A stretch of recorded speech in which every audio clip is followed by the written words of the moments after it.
Hola, esta es la tarea 7.3, esquema de mando de la inversión de giro de un motor, segunda parte del módulo de automatismos industriales. Soy Carlos Terroba, del grupo E21D.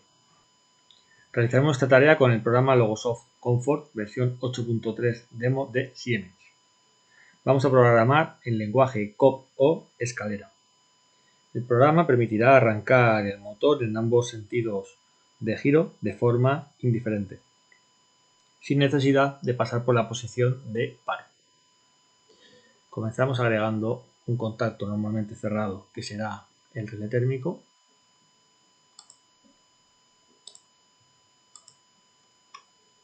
Entrada I1.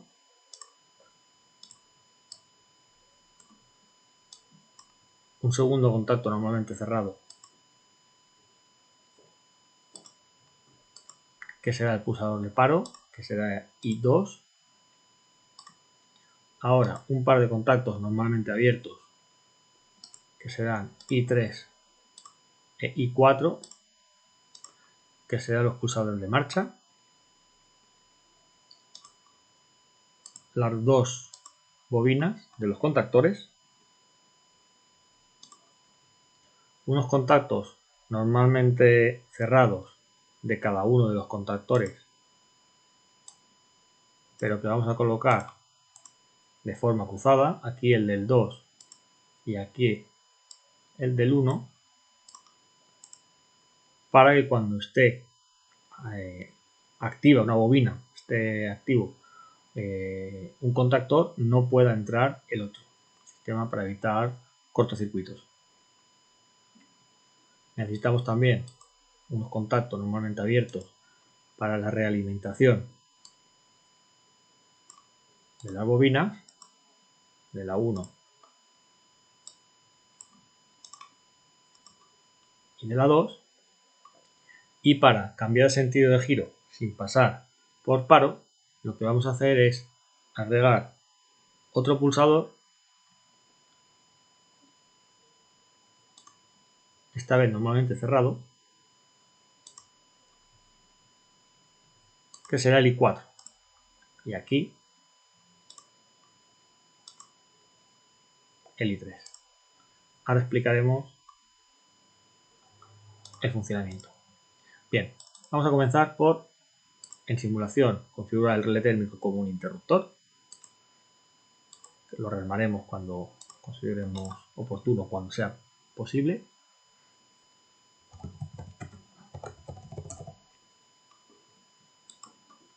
Bien.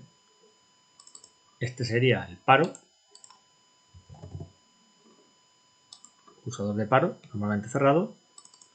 Este será el pulsador de marcha en uno de los sentidos, horario o antihorario, y se va a comportar como un pulsador contacto normalmente abierto. Bien, nos ha aparecido aquí el mismo nombre porque será un pulsador de doble cámara, con un contacto normalmente abierto y un contacto normalmente cerrado. Y el I4 será también un pulsador con contacto normalmente abierto, marcha 2. Igualmente nos ha aparecido aquí porque es el otro pulsador de doble cámara con un contacto normalmente abierto y un contacto normalmente cerrado. Esta es la bobina del contactor 1 y esta es la bobina del contactor 2. Y vemos cómo el contacto auxiliar normalmente cerrado del contactor 2 está en serie antes de la bobina del contactor 1 y viceversa, para que cuando esté una bobina esté excitada y haya entrado el contactor, no pueda entrar la otra, para evitar cortocircuitos. Vamos a realizar ahora las conexiones. La corriente pasa por el relé térmico, pasa por el paro normalmente cerrado y el pulsador de marcha. Y en paralelo tenemos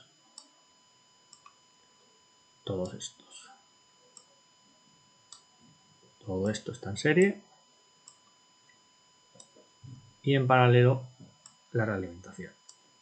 Pulsador de marcha,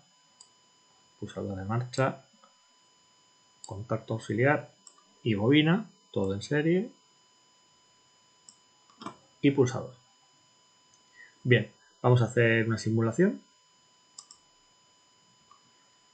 Vemos cómo la corriente pasaría por el relé térmico, que está configurado para la simulación con un interruptor, y al estar cerrado pasaría por el pulsador de paro normalmente cerrado y llegaría a los pulsadores y a los contactos auxiliares.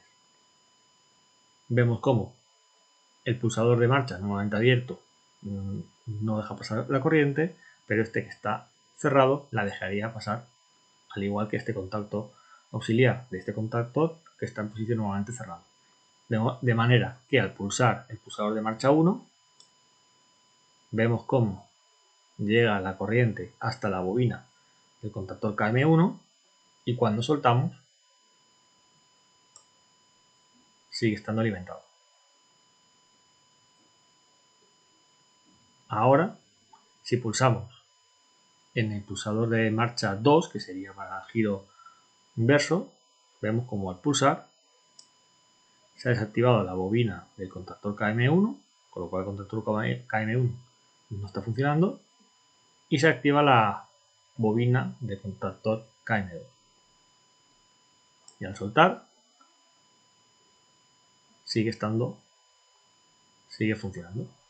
Si queremos parar ahora el motor, habría que cortar la excitación de ambas bobinas, que lo podemos hacer con el pulsador de paro. Como hemos visto, podemos arrancar ahora, por ejemplo, la número 2. Vale, no hemos configurado el pulsador de paro. Está como un interruptor. Ahora, volvemos a simular. Está funcionando. Bien, y ahora es como un pulsador. Bien. Si estuviese funcionando esta y se disparase el relé térmico, si quedase disparado, se pararía.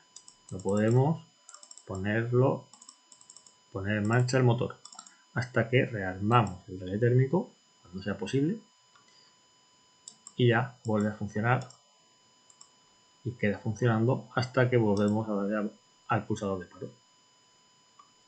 De acuerdo, pues esto es todo. Muchas gracias.